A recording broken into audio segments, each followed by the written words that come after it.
Hi, I'm Len Rydell, the Executive Director of the Blue and Gray Education Society, and I'd like to welcome you to the fourth and final lecture in our Overland Campaign series, which was recorded in October 1995. It was our third symposium after Blue and Gray was founded, and it was organized so as to give a lecture on every element of the Overland Campaign initially, and then followed up with a couple of 2 or 3 days of heavy field study being led by Greg Mertz and Frank O'Reilly, two wonderful historians who are still historians for the National Park Service in the Fredericksburg, Chancellorsville, Spotsylvania area.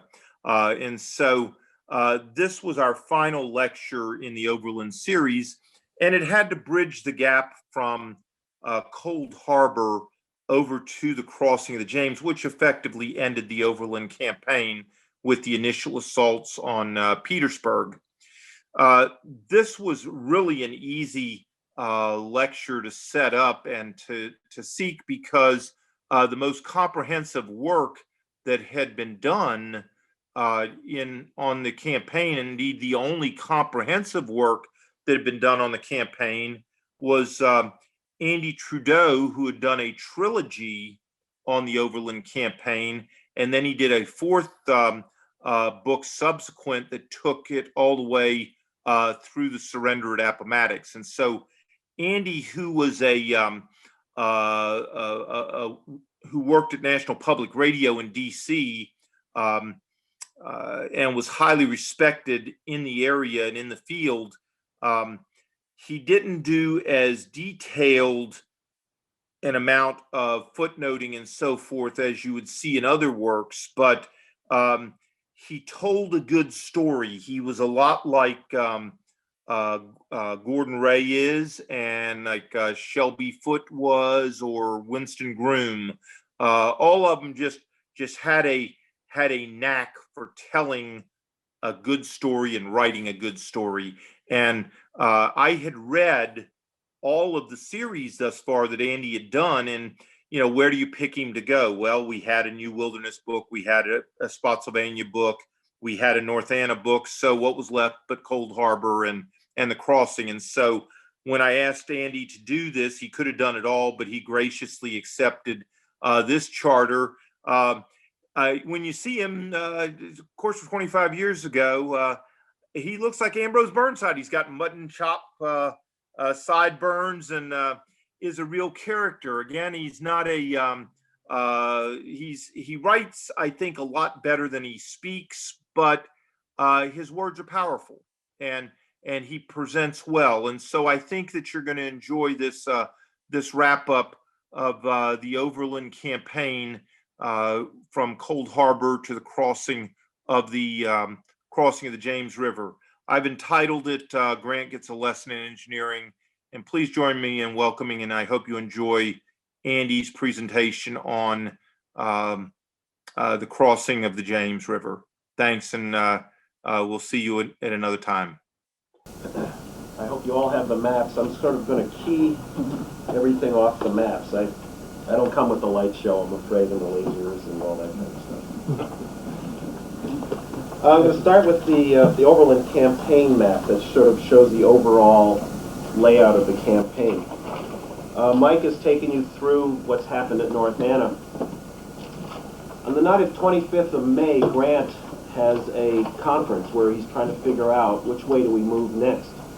And he's actually looking seriously at two options, which is basically to move either to the right or to the left of Lee. And there are arguments on both sides. Again, thinking back to Mike's map, you've got that V.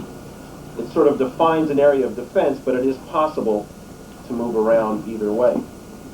A number of officers, including Governor K. Warren and Henry Hunt, the artillery chief, are arguing that it's a good time to break the pattern, because up to this point, Grant has always gone around Lee's right. He's always done that little sidle to the right. And they're saying now's a good time to break that pattern, and let's go around his left. We get across the North Anna easy enough. There won't be a big problem to get across the South Anna, and then we'll get a straight run at Richmond. And if you believe some of the accounts, it appears that that evening, that's what Grant likes. There's some indication in some of the accounts that the provisional plans on the night of the 25th are for the Union Army to make that move. But the next morning, Grant slept on it, had a chance to think about things, and he realizes that if he swings again around Lee's right, a couple things. First of all, you can see the way the Pamunkey River sort of wiggles there. That becomes a help to him. It's a shield on his flank that he doesn't have to worry about. And Grant, I think his most genius is the genius of supply. And I think he realizes that moving along the river system puts him in better touch with his transports and his other supply systems, and therefore his chance of keeping the army supplied is better. If he moves around Lee's left, he in essence is going to have to break his communication backwards, because very quickly, I'm sure, mounted patrols and everything will cut his lines of communication. And just as Lee has started to play the game of reinforcement, that is, bringing men up from both Richmond and Point South, Grant is now ready to play that game too. Those of you who've read anything about the Bermuda Hundred Campaign know that at this point Butler is more or less bottled up on this peninsula formed by the confluence of the James and the Appomattox rivers. And Grant now looks at that body of men as sort of a cash reserve that he can draw on. So he's already started preliminary directives to Butler to prepare to send him troops, and the easiest way those troops will reach him is by water.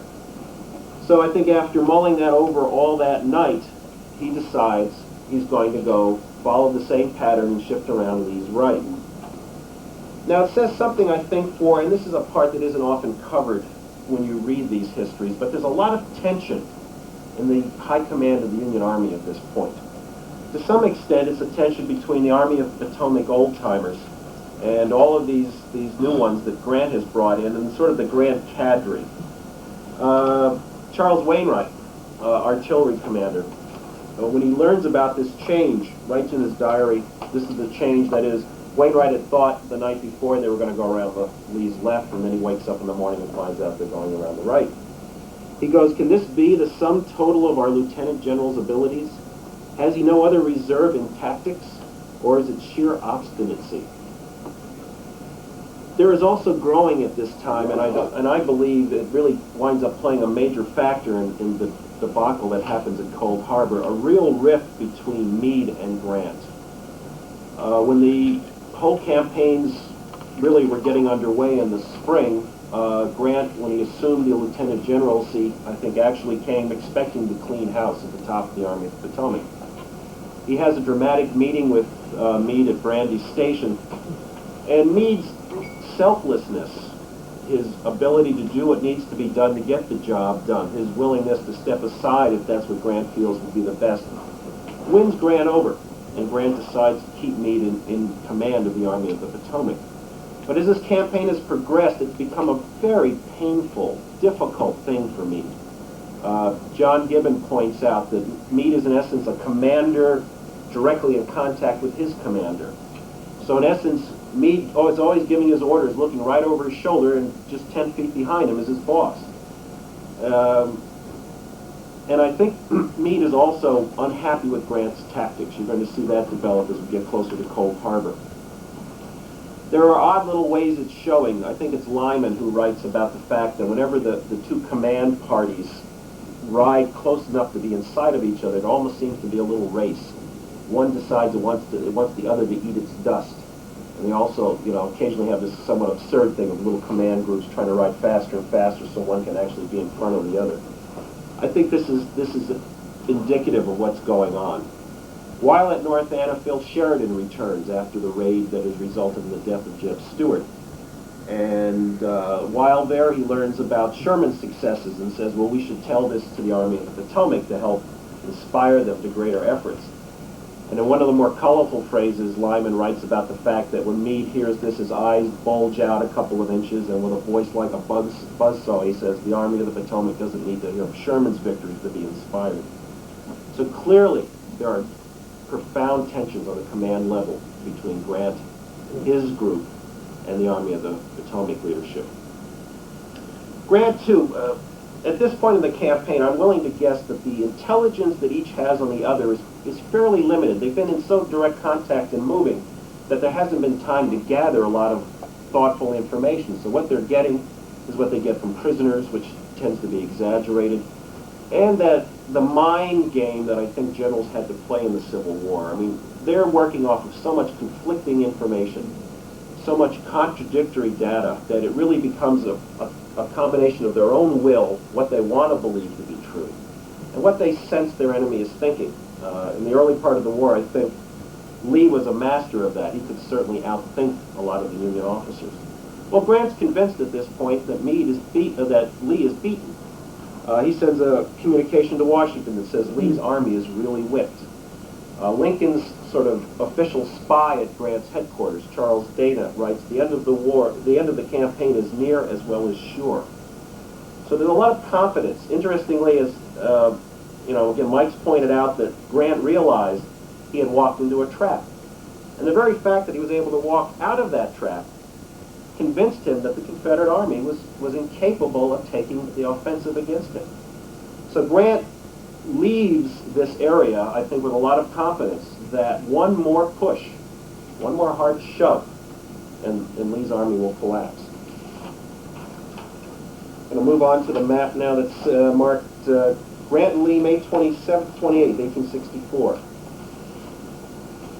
So Grant breaks contact and begins to move along the east side of the Pamunkey River. His troops, based on Porter's comments, seemed to be in pretty good spirits because they had a good look at those entrenchments at the North Anna. And they knew if they had charged them, what would have happened to them. And the fact that Grant had decided not to charge them, they think is just grand.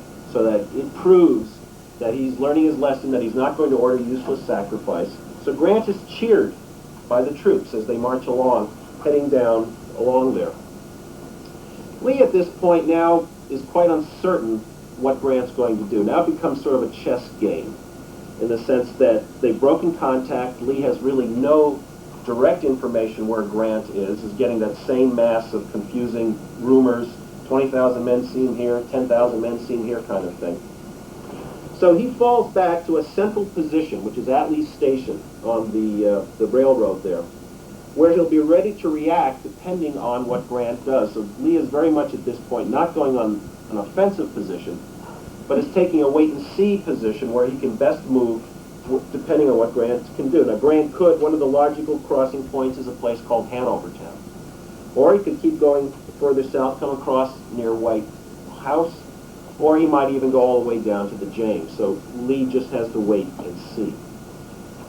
Even though Lee had mounted his horse at one point, as Mike has indicated, he's still not a well man, and he breaks one of his cardinal rules. And when he's at Atlee's Station, he decides to stay in a house for his headquarters. He does not like to do that because he fears that the Union Army targets these houses for special destruction after he leaves.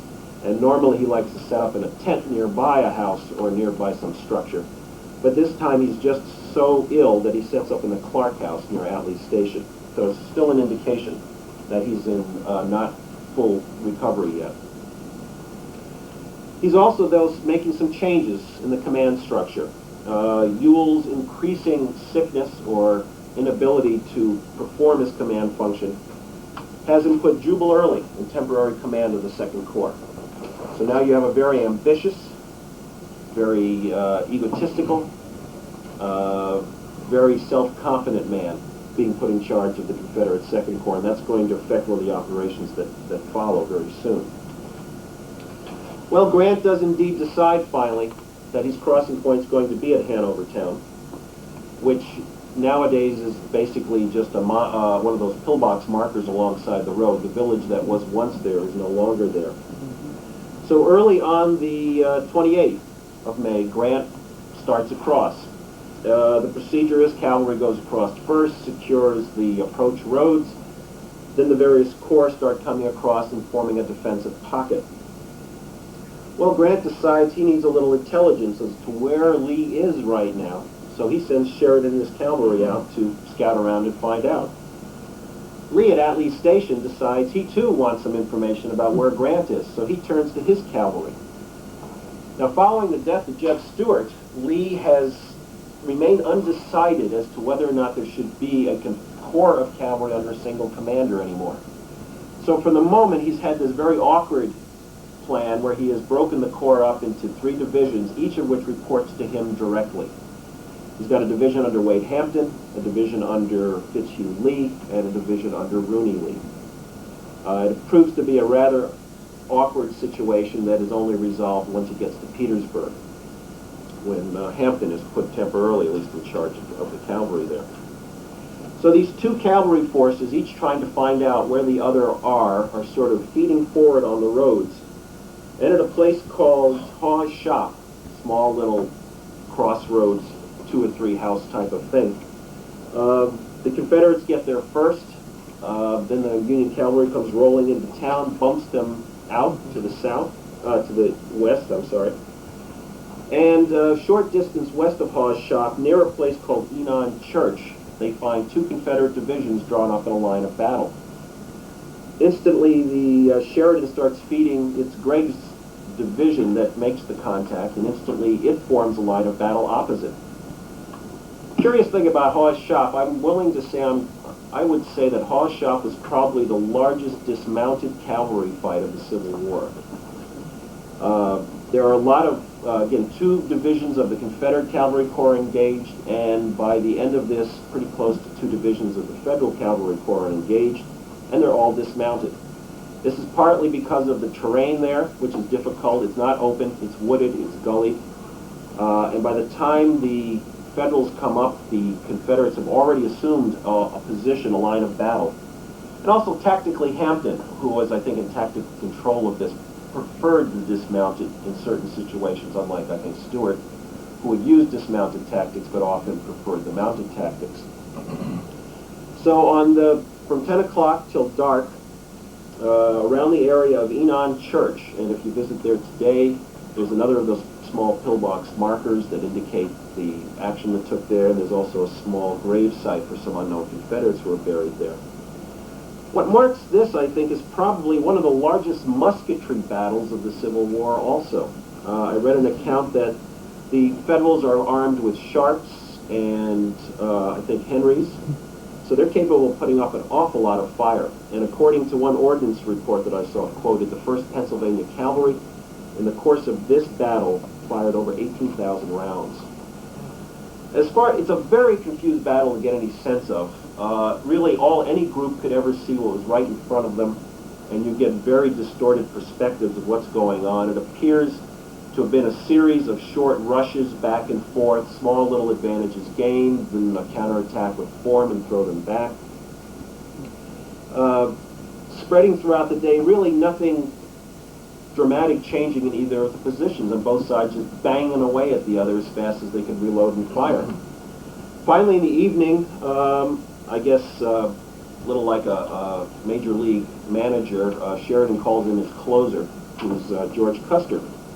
Custer also finds that the situation is such that does not allow for a mounted charge. He dismounts his men into a large column. And Custer really knew the value of music. It seems every time there was a major engagement, he would get the band together to play the boys. From the Union side, there's ample evidence that the Confederates were retreating under Custer's attack. From the Confederate side, their planned withdrawal was just hurried along slightly by Custer's little demonstration. Among the notables, or at least the recent notables killed in this engagement, are John Huff, Michigan cavalryman who gained notoriety for having been the man who shot Jeb Stuart at Yellow Tavern. The result of this, for at least Lee, is the solid intelligence that Grant has crossed at Hanover Town and that infantry is behind the cavalry. This is not any sort of feint or anything like that. So he now knows that where Grant is, and he's now going to act accordingly. Move on to the map, May 29th to 30th. Starts to show you how the game is developing here. You know, when you read the quick histories of the war, I mean, if they're decent, they'll mention North Anna. Usually they jump from Spotsylvania to Cold Harbor, but if they're at least decent, they mention North Anna. But usually they jump from North Anna to Cold Harbor. And there's a interesting ballet, if you will, that takes place here as the 2 sides are sort of maneuvering, trying to find a point of advantage. each trying to block the other. I think it's, in a way, it's military science at its purest, in that it's move and counter move, it's redeployment, it's try something else, let's see if we can make this work. Grant is clearly at this point looking for an advantage, and Lee is trying to parry every attempt Grant makes to create an advantage.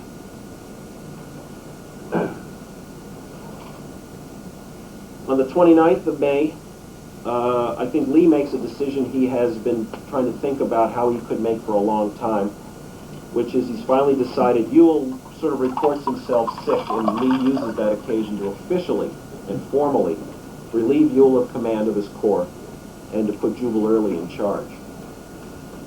Ewell takes a brief sick leave and will try to come back to the Army right after Cold Harbor, but at that point, I think Lee is satisfied enough with Early and feels he's a better enough selection than Ewell that it's a very awkward moment for him. He does not like to say no to people. He does not like to turn people down.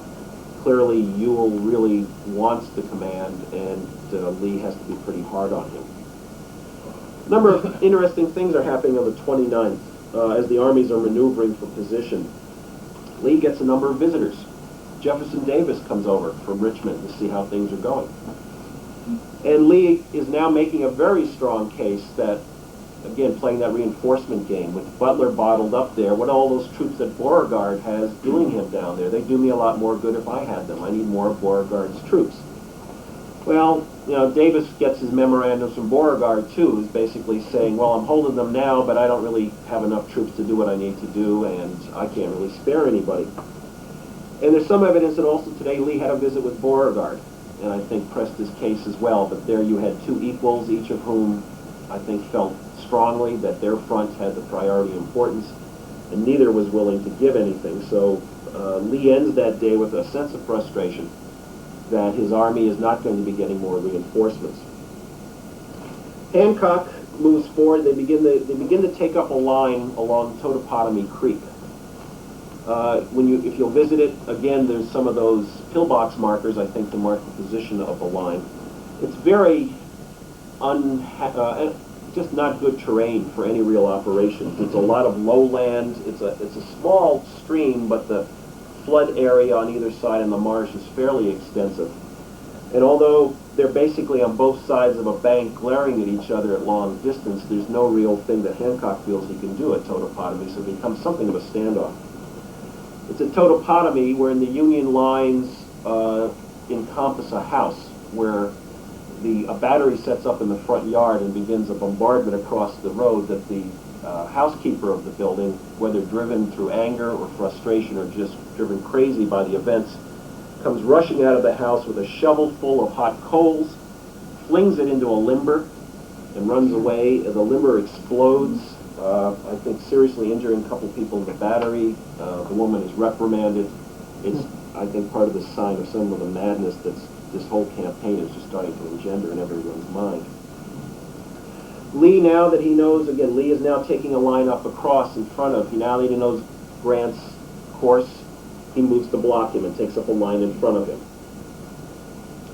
On the 30th, Grant continues to press that Totopotomoy line, moves some of Warren up on Hancock's flank, sends Wright's course is supposedly to get to Hanover Courthouse. You can sort of see him sitting up there. And actually, when he crosses Crump Creek, which is marked there, he comes into a real swampy ground and makes very little progress that day. Well, Mr. Ambition, Jubal Early, is watching the deployment of the Union troops. And he realizes that the Federals are sort of following the angle of the stream, but in fact they are leaving essentially unguarded Old Church Road, which leads very neatly around their flank. So Early proposes to Lee that he take his corps, or as much of it as he can grab, pull it out of line, because Anderson is on his right, and flank the Federals from their position. I think he can hear the words Jackson, Jackson in his ear as he proposes this thing. Lee agrees, and unfortunately, he'll often leave the details to his subordinates, so the coordination between Early and Anderson are left to those two. And there's some evidence that Early is such a rush to get this done that he sends only the briefest notes of what's going on to Anderson. So to some extent, Anderson is in the dark. The plan is pretty simple. Early will swing around the flank, and when he strikes it, Anderson will press forward, and they'll have the enemy in a vice. Well, Anderson is royally confused, and as a result does not play a real factor in the battle that unfolds at Bethesda Church on the 30th of May.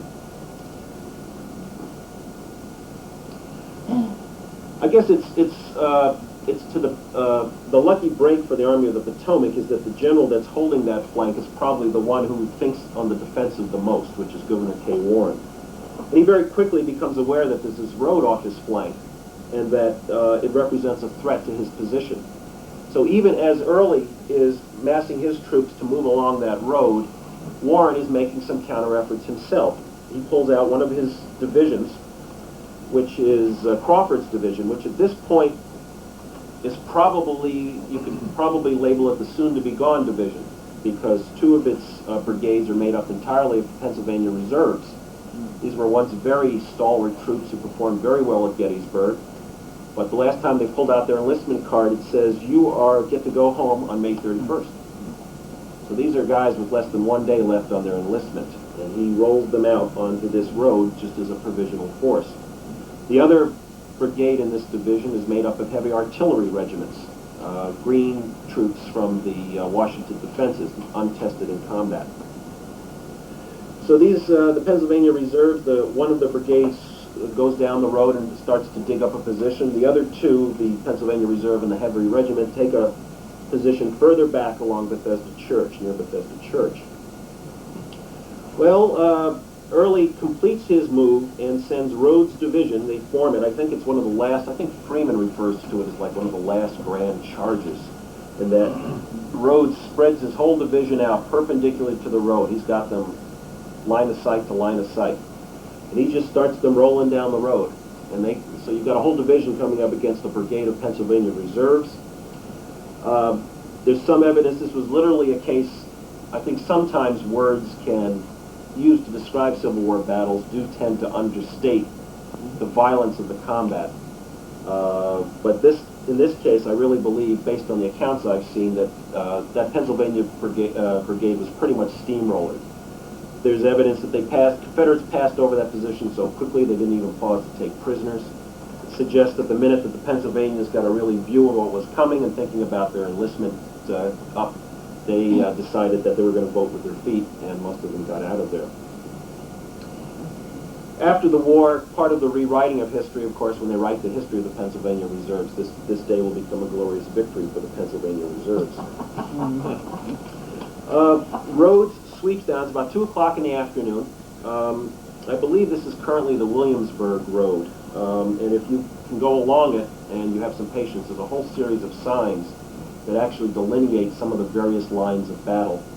You'll reach a point where there's a firehouse.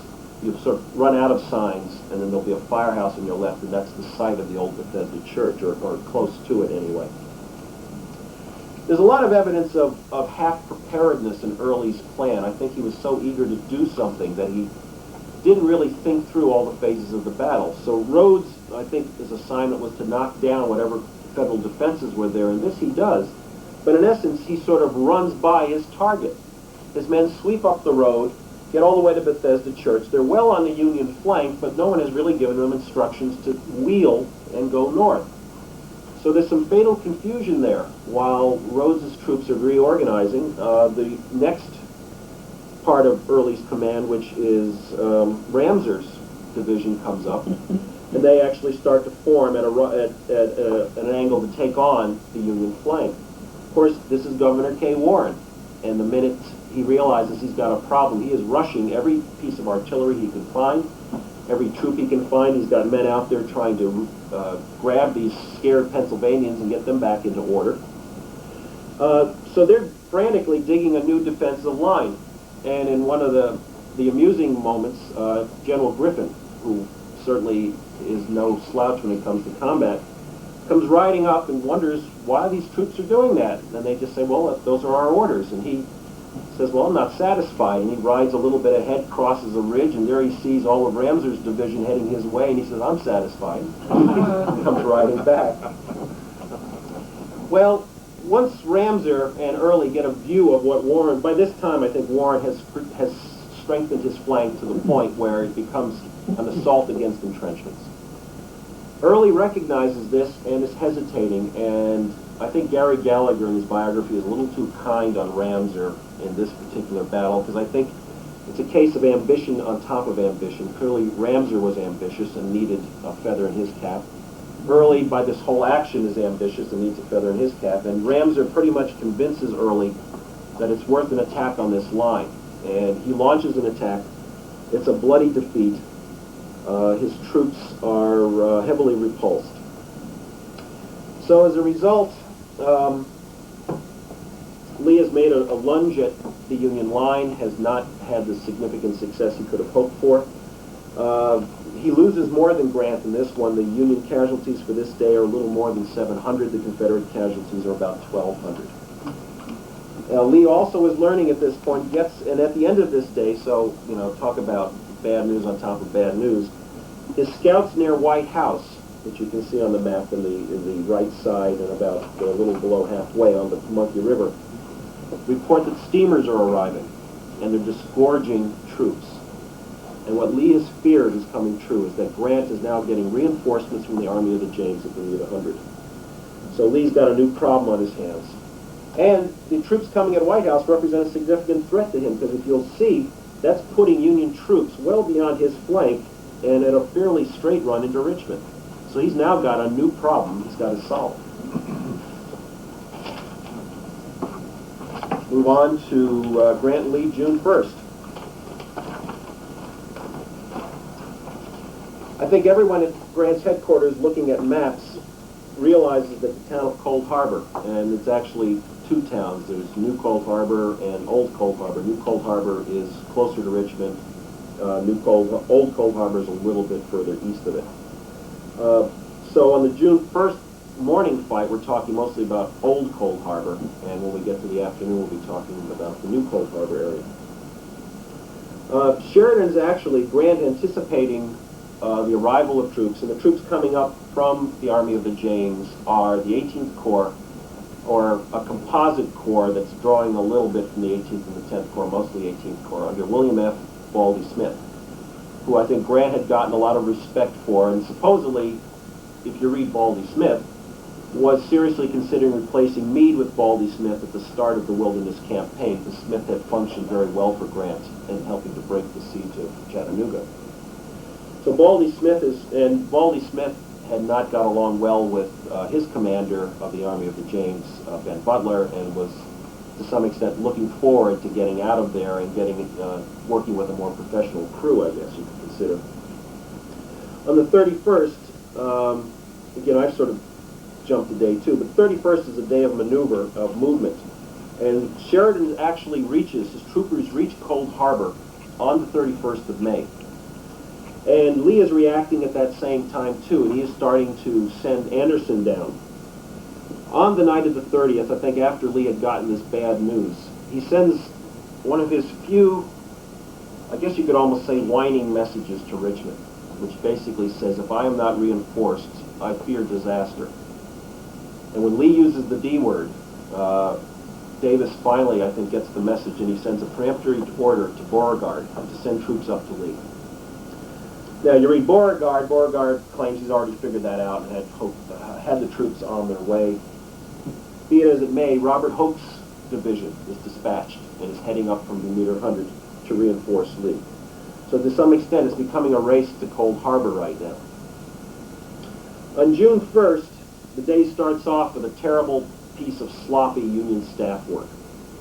When Smith's orders are first cut, and this is several days earlier, again, this is a fluid situation, so the armies are in a certain position one day and no one quite knows where they're going to wind up the next day. So the officer, I guess, who cuts the orders says, well, when you come across at White House, why don't you join us up at Newcastle? And with all the changes that happened after the Battle with Desert Church and the actions on the 31st, no one bothered to change those orders. So So Baldy Smith lands at White House, looks at the map, looks at his orders, and says, well, Newcastle it is. So all these troops, very close to Cold Harbor, are in essence marching at a right angle to Cold Harbor at this point. They're marching to Newcastle. And as they march, again, Baldy Smith is not a Napoleonic general. They start to hear the guns off to their flank, but he does not march to the sounds of the guns because he's got his orders, and his orders say Newcastle, and by God, that's where he's going to go. At the same time, Horatio Wright, 6th Corps, is marching towards Cold Harbor, but he's got a longer way to come. He's got rougher terrain to cross, so he is moving slowly. Back up again, night of the 31st, Sheridan takes position at Old Cold Harbor. Gets the word that he's got trouble coming his way, a lot of trouble. Infantry approaching him from Richmond, infantry approaching him from Lee's position up there. He decides, fighting Phil Sheridan, decides that discretion is the better part of valor, and he's going to move his troops out. So he starts backing out of Cold Harbor. He hardly gets a mile or two away when he meets a courier from Grant. He says, Cold Harbor is a critical position. You cannot abandon it. So fortunately, no one on the Confederate side realized that the Federals had pulled out at night, and while it's still dark, Sheridan puts his men back into line. They do the best they can. I mean, these are cavalrymen, so they're not used to digging too well, unlike the infantry at this point, which can throw up a heck of an earthwork in a relatively short amount of time. His troops do the best they can. They scrape some rails together. They form a position around Old Cold Harbor. One of the big advantages, to the most part, they're armed with either breech-loading guns or Spencers, or again the Henrys and the Sharp single loaders. So they've got relatively small force, but a relatively high rate of fire, capable of that force.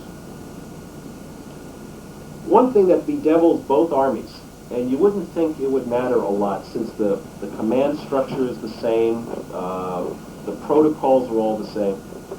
Whenever they try to integrate units from two different departments or armies, there's always a gap. And you come to realize that an army that fights together for a while learns to think alike, and officers begin to know how their corps commander down the line is likely to react and think. And when that is gone from the equation, mistakes begin to happen.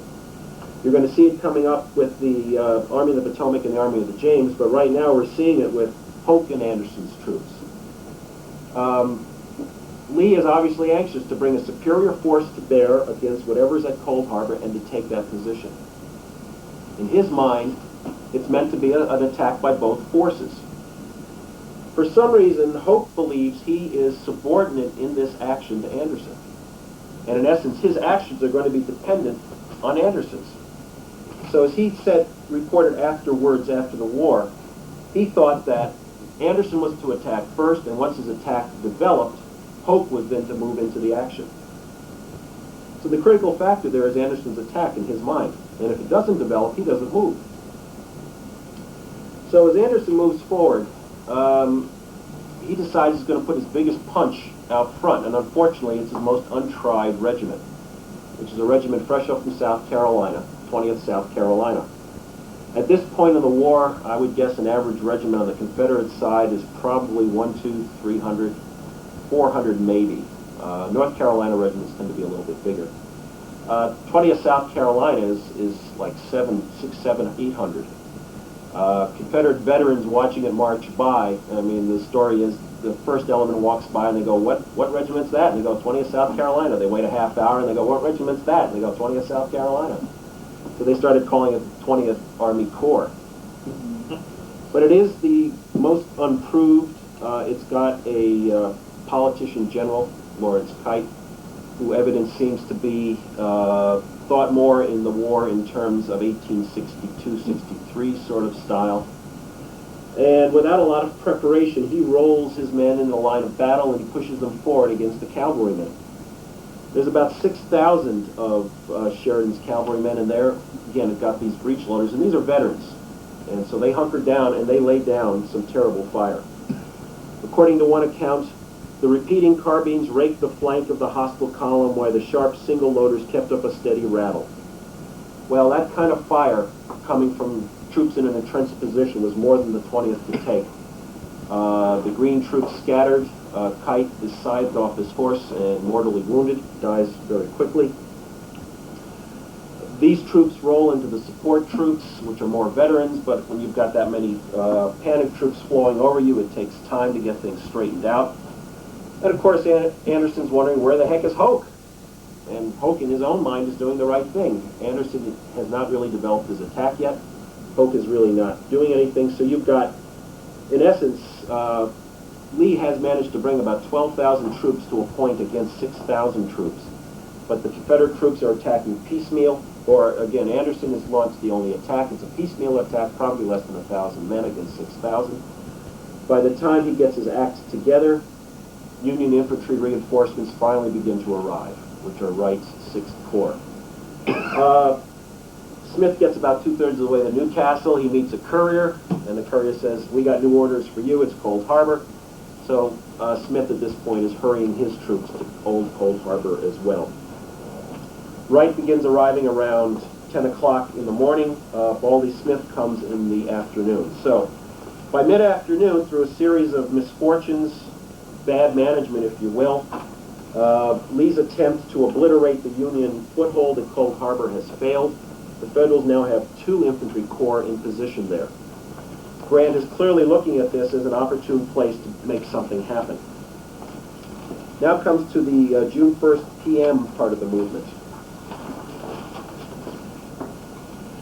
It's actually George Meade who decides that if Grant's serious about launching an attack here, it might be better to get our troops. I think at this point the troops are probably about a mile apart, maybe a little bit more.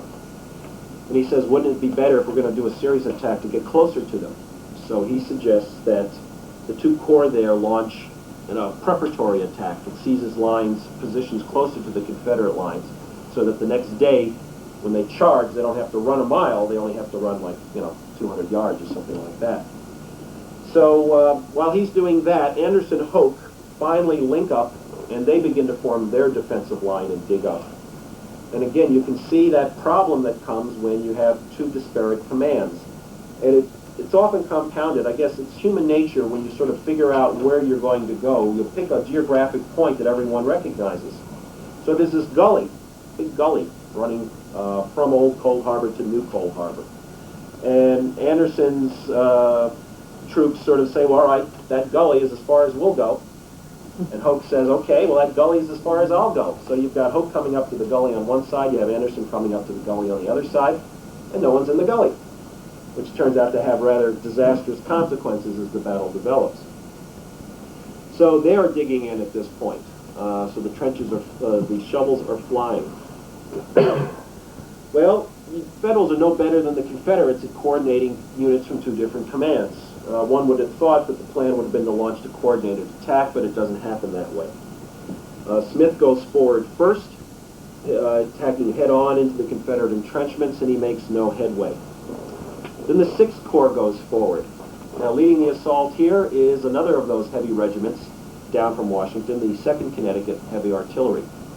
These folks are so new to the Army of the Potomac that they're still wearing their garrison outfits, which are very light blue uniforms. And a number of the Confederates had comments about the lines of light blue men who attacked them. And they too are going head-on against Confederate entrenchments. And any part of a Confederate army behind any decent entrenchment is a heck of a thing to try to move.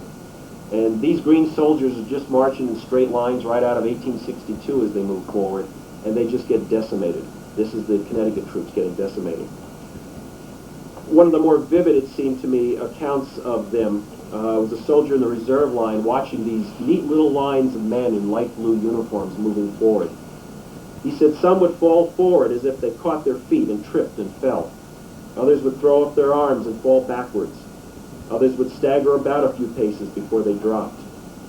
The leading line is shot to pieces. The 2nd line is also decimated. The commander, a fellow named Kellogg. This regiment was so big that they broke it up into 3 waves for the attack. That's how large these units were. I'm guessing it was about 900 men. And it finally takes the division commander, Emory Upton, who kind of roars in there and refuses to give up any ground that steadies that regiment. But by the end of the day, they have lost nearly 400 men in this assault. What this is all, to some extent, made possible, although it wasn't part of the plan in both the 18th Corps and the 6th Corps assaults, is that it has put all the Confederate attention on the lines in their immediate front, and a party of Federals has found the gully. And they start feeding troops into the gully. It's late, it's near twilight, but then suddenly Federal troops burst from the gully on both sides, and there's a fierce firefight in the twilight. And the Confederates lose some ground, they counterattack and hold back some ground, but in essence the Federals have positioned themselves much closer now to what's now New Cold Harbor than they had been the day before. Smith, going back to that command problem, Smith proves to be a major irritant to George Meade. I think Smith feels, because of his personal relationship with Grant, because of the fact that the Army of the James has not been in any way formally integrated in the Army of the Potomac, he's not in the Army of the Potomac chain of command. So he keeps sending all his requests and his messages to Grant, trying to send them directly to Grant, when Meade is in tactical command here and wondering, why is this guy not giving me any information? So there's some wonderfully carping messages in the OR where Meade is complaining to Grant that I don't know where Smith is. He doesn't tell me anything. And supposedly late in the day, I mean, to start to tell you how the tensions are going, late in the day, finally, Meade starts to get some status reports on Smith and says, well, do you have enough men to launch an attack the next day? And Smith says, well, I brought my men, but I didn't bring my ammunition wagons with me.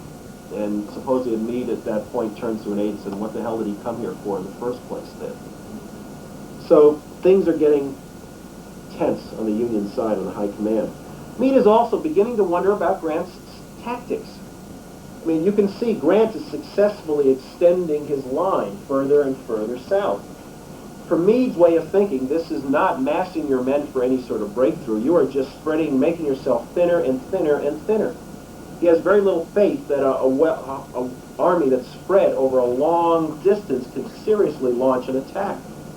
So he's questioning the fact that, he feels that Grant's tactics are putting them in a position where they will not be able to operate. Move to, let's see, June 2nd now. Just like the slides, except there's no slides. So,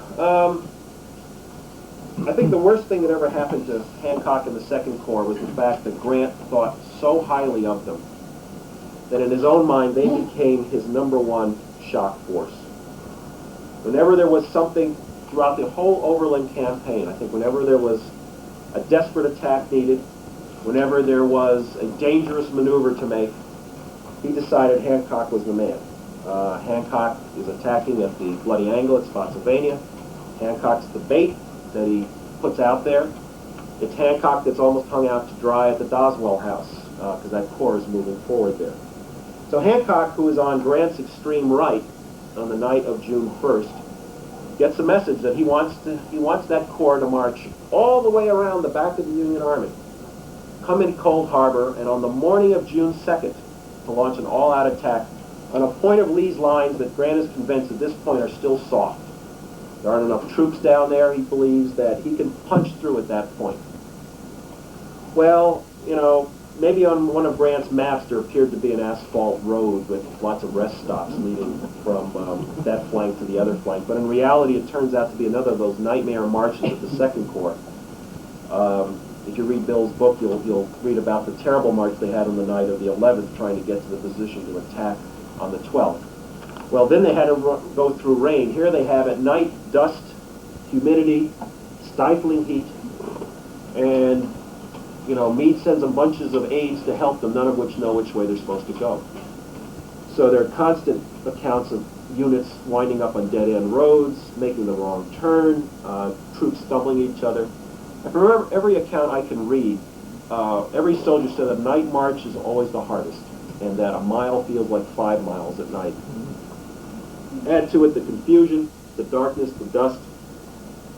Dawn, June 2nd, comes to Cold Harbor. No sign of Hancock. He finally begins to straggle in about mid-morning, and I think the officers there take one look at those first troops showing up and they say, these guys aren't going to attack this morning. So an order is issued that the morning attack is now set to 4 o'clock in the afternoon. And still Hancock's men straggle in. A second order goes out. 4 o'clock is now moved up to 5 o'clock. But finally, at early afternoon at 2:30, he makes a point that 5 o'clock is canceled. We'll go in the morning, June 3rd at 4:30. So Hancock once again has got the dirty deal, but this time the plan is for Wright and Smith to join in that assault, for Warren and Burnside to press their front. The idea is to freeze Lee in position and to hit him with everything they can. It's sort of like Spotsylvania, but on a broader front. He's going to push everybody forward, at least Wright, Smith, and Hancock at 4:30 on the morning of the 3rd. Now you can move to the Battle of Cold Harbor map, which I've sort of overlaid on the modern road system and a little bit about the park markers. You can see that the modern Cold Harbor Park really doesn't do justice to the June 3rd fighting, and that the most significant June 3rd fighting is to the south of that. If you're ever there and have an afternoon to kill, go down to Gaines Mill, and there's a little horse barn and everything, but there's a road that leads along it. You follow that road out, and sort of bear to your right as you come into some woods, and keep a compass or have a good sense of direction because there's no real guideposts here. You can actually find your way to some of these trenches. And in fact, the little X you see on the Confederate line, again, follow the line out from the Watt House to the east, move north a little bit. You see a little X there. It's a little bit obscured by double hatch marks, but that's still there. You can stand in the middle of the X, which is kind of neat. You mean in the arrow there? A little X in the arrow? There's actually, yeah, you see there's two movement arrows on the Union side, and then there's a short little arrow that has a little retreat mark on it. That's pointing to the X there. Yeah. Right. That X is extant. You can still stand there. And in fact, these trenches are so big, of course they had 2 weeks, that when you stand there, it's about shoulder high. It's like you're that deep in the trenches. It's all on private property. And there's some wonderful battery positions in there, too. Well, they always take Hancock to task for not doing adequate reconnaissance and not knowing the Confederate position when he attacks on June 3rd. I think we're looking at a lot of fatigue. You're looking at officers who have to pick up shop, move a great distance, and become acclimated to a whole different region of which they have very poor maps. The troops are weary, are falling into position. Lyman, I think it's Lyman, makes the point that by this point in the war, any staff officer knows if you give the enemy about 4 hours, he's going to make a bunch of earthworks that are going to be pretty hard to hit. You give him 12 hours, he's going to have a really good shape defensive position, and you give him anything more than 12 hours, you can almost forget about taking it. Well, with all these delays and everything, it's taken them almost 24 hours to get these troops in position. Lee's men have been using the spade. The officers have come out. They have laid out the lines. I actually have one account saying how they were using white cloth to sort of make sure that they were digging on the right lines and that the lines had a certain sort of precision to them. One other thing, too, and it wasn't part of the design, it probably just turned out that way, and I think it's the nature of the ground. These were not formidable-looking lines. These were relatively low-lying positions, so someone looking across a field might not even perceive that there's an entrenchment at the other end. So I think these are factors that are leading at least the staff officers to believe that they have indeed gotten a march on Lee, they have their troops in position, and that they're going to be able to just push forward and punch that hole in the line. Well, again, all is not harmony among the attacking lines. Baldy Smith gets wind of this plan and thinks it's the stupidest thing he ever heard. As he says in his memoirs, he thought this was, the order to attack on June 3rd, he was convinced, was just an order to slaughter his best troops. So it already suggests that his carrying out of his orders is going to be half-hearted at best. Along the 6th Corps, which has already fought there on June 1st, there's also a difference of opinion. And in fact, if you read Emory Upton's report, again, he was the commander who saw his 2nd Connecticut Heavy slaughtered on June 1st. If you read his report, you would even believe there was no attack at all launched on June 3rd, because he actually comes out and says that found impracticable, no attack was made. So there appears to be, along this line, a lot of division among the command. Grant and Meade are both headquartered behind the lines, and by both accounts, both Porter and Lyman. It's clear they're very far removed from the front. They're getting telegraphic dispatches, which, when you lay them alongside each other, make the most confusing picture you ever want to read. in terms of trying to figure out what's going on and when it's happening. At 4:30, the federal gunners have a brief bombardment, lasts about 10 minutes. Then they're told to stop because the attack's about to begin. The first wave, probably 4:40-ish in the morning of June 3rd, breaks out of their positions and starts moving forward. Hancock's troops, the Barlow, actually manages to punch 2 holes in the line. He gets the 7th New York Heavy into the trenches, and he gets the 5th New Hampshire also into the trenches. Gibbon pushes but can't get up to the lines.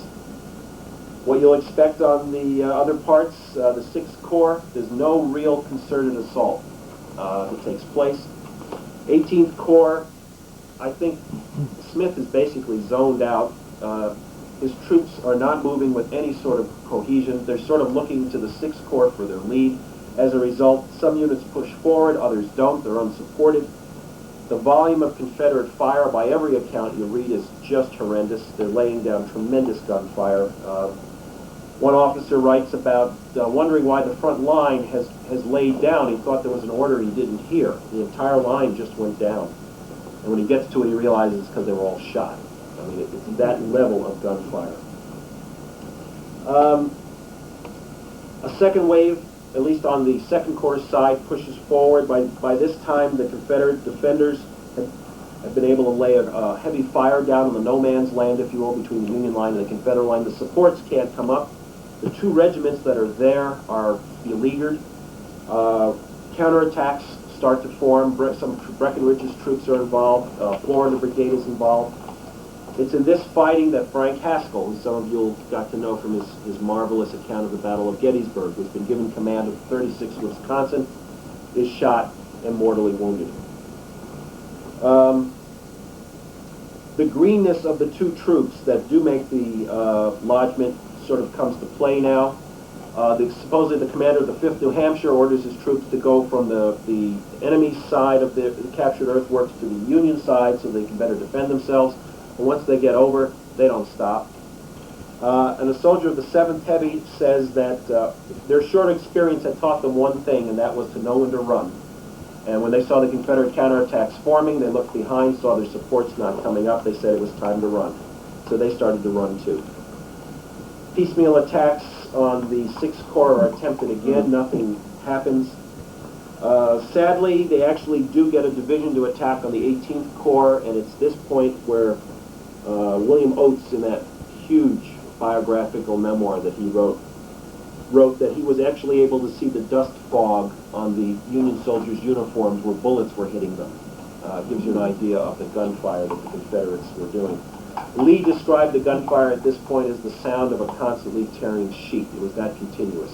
It was both the effectiveness of the Confederate engineers in laying out the position. I think it was the relative low line of that confused the Federals, and it was just the fact that they had 24 hours to get it all ready. Meade and Grant are both, again, isolated. The Union troops, you know, say what you will about them, but I mean, they're stopped in their advance, but the point at which they stop, they start digging.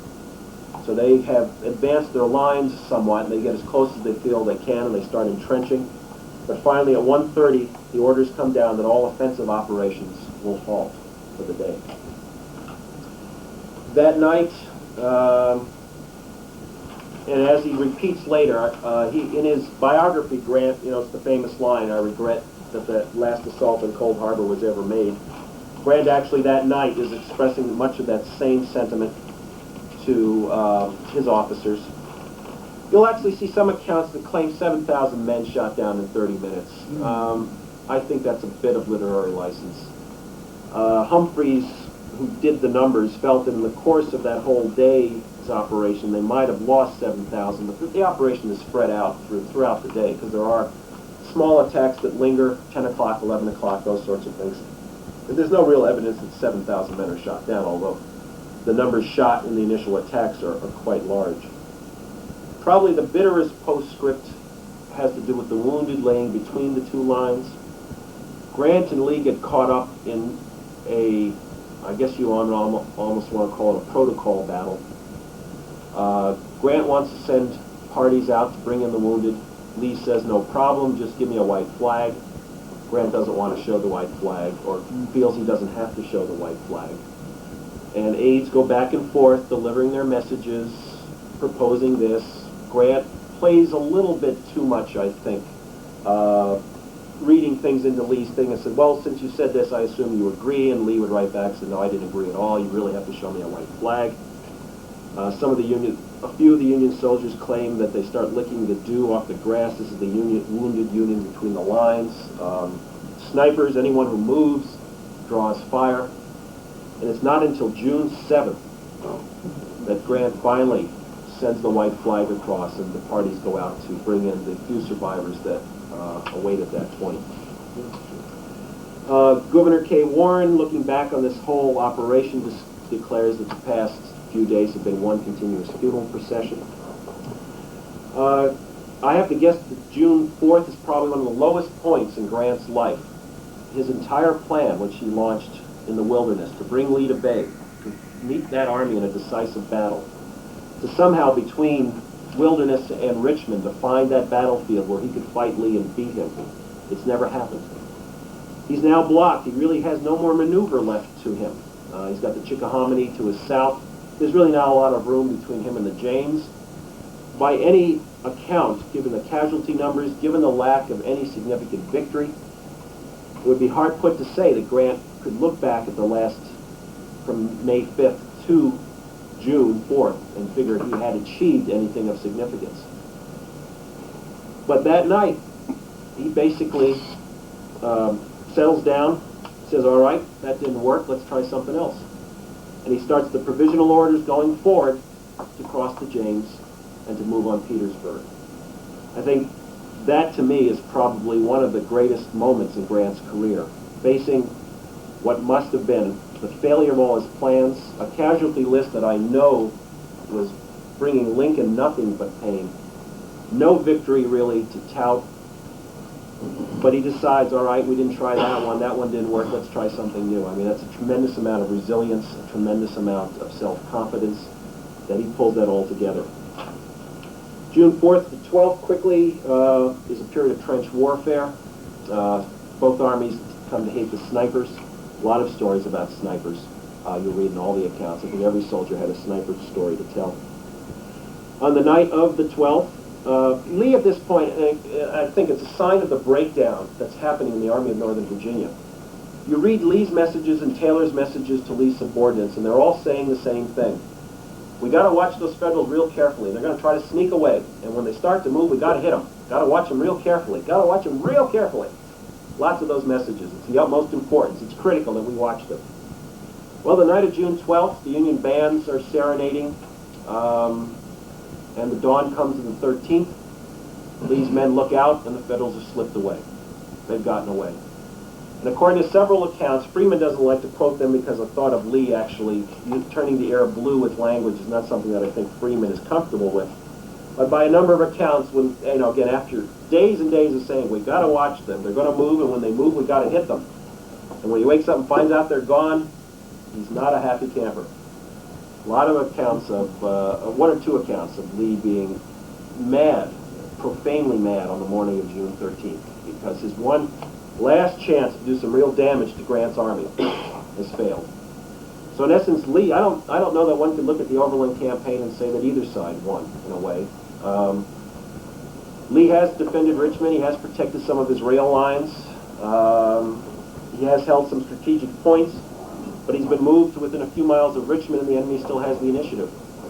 Grant has not brought Lee to bay. He has not had the decisive battle. He has not, I think, changed significantly the balance of power in that region. But he's still moving, and he's got a new plan.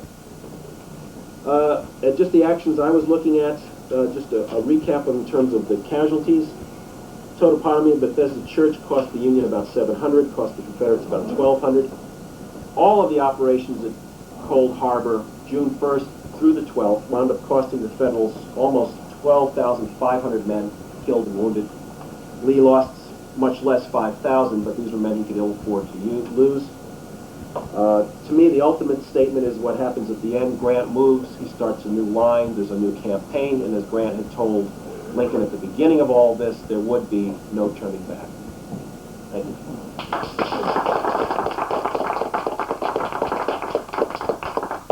Yeah, question? How much of a difference could Lee have made if he had gotten to the Federals before they pulled out? Well,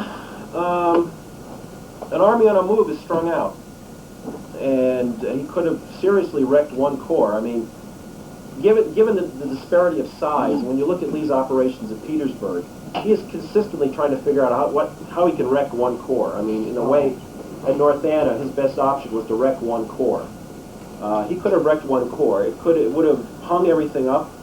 I mean, as it is, the Federals only failed to capture Petersburg because of a lot of luck, bad luck, basically. They have tremendous numerical superiority. So Grant's plan almost works. Had he been held up a day or two, had he been forced to ship troops back to the north to meet an assault against that position, it might have not made Petersburg as near a thing as it was. Yeah. Wasn't this the second time this happened to Lee? That he failed to catch up with the Northern Army going across the James or going to the James? You're talking about McClellan now? Or what? Yeah, McClellan, rather than Grant. Well, no, McClellan, he was right on his tail all the time. I mean, But he really didn't catch him before he got within protection of the James. well, one could argue he caught him at Gaines Mill. He caught him at Malvern Hill. I mean, he sort of like grabbing a fan from the front while it's going, but he caught him. Malvern Hill. But Grant had broke contact, and Lee didn't know where he was. And Grant had done a good enough job screening his operation that Lee was holding his troops north of the James, figuring, because he didn't know. I mean, Beauregard had been yelling for all the time that the trouble's coming my way, but he'd been crying wolf too long. So, you know, this was a serious break of contact. Lee really was in the dark at this point. He was farther removed than he was in contact with McClellan. Yep, But absolutely. at this point, though, Lee really didn't think he's going to win any war, did he? Well, Lee tends to look, it's not until the spring of '65 that I think Lee is openly expressing his views that the war cannot be won on the battlefield. I think Lee has seen enough options. You know, Lee defines the war as what's in front of him and what he has to do, and he has a job of defeating the enemy in front of him. I don't know that there's any evidence that Lee has thought globally about it. He has a job. He keeps doing that job at Petersburg. Not until the spring do I think is there evidence that he really has, at this point, says, we can't win it militarily, you're going to have to settle into negotiation. So he's not kidding himself. He really believes that he might make a difference. Well, there's a famous quote. Supposedly he tells Early, once they get to Petersburg, it'll be a siege, and then it'll only be a question of time. He's a realist, but he also believes in duty, and he's not yet believed that is overcome by any deeper depression that the war might end. So. Were both Cold Harbors there at the time? Cold and New? No, I don't think there was anything at New Cold Harbor. There was a tavern, the famous tavern, where you can see this line of horses' rear ends. Famous picture, you know. Rear ends of the entire staff of the Army of the Potomac's horses looking at you. That tavern was there. I don't know that there was a lot of structure at New Cold Harbor, which is where the park is now. Okay, so where is it at the park on that last map, right where the unit is there? Where what is? Cold Harbor unit? New Cold Harbor. Well, in the modern New Cold Harbor is probably right where the Confederate line sort of crosses the road. That was the area where New Cold Harbor was. It Yes. shows on the map. Right. And there's actually a nice little sign that says "Welcome to New Cold Harbor" as you get close to the park entrance from that direction. I don't know that New Cold Harbor existed. The best explanation for the title of Cold Harbor came from England, and it referred to a place that had an inn that did not provide hot meals. So it was in Cold Harbor. Now, at this point also, what was Grant's philosophy? Was he thinking that he's got a lot left to do, or was he pretty much thinking he's pretty much had it? Grant? Uh-huh. He's basically a little like that old kid's thing where you would write on a thing and pull the pad up and all the writing would go away. I think he took the Overland Campaign, pulled the pad up, and started to write a new one. He's now got a plan. He's going to go to Petersburg. He's going to cut the railroads. That's going to make Richmond untenable. Lee will probably have to fade off to the west. He'll go right after him, get that open battle he was hoping for. So now for the Petersburg railroads, he's going. But he's confident? Oh, absolutely. I've never seen in any of Grant's messages, letters to his wife, certainly, he was smart. I mean, unlike Hooker, who would write to, send telegraphs to Lincoln that said, I don't know what to do. I'm lost. Grant would never express any of that. I mean, there would always be that guarded sort of grim, well, we've had a little setback at Cold Harbor, but we're moving on. I mean, there's always a sort of a positive note there, which I think Lincoln came to appreciate. And I never saw in anything Grant wrote, anything but the belief that sooner or later, if we keep along this line and we keep at it, we will win. He never wavered from that. There was never possibly a dark moment of the soul in the wilderness on May 5th. I have a feeling there was another one at Cold Harbor on June 4th. But from that point on, it was just onward for him. Other questions? Yes, he did. Thanks.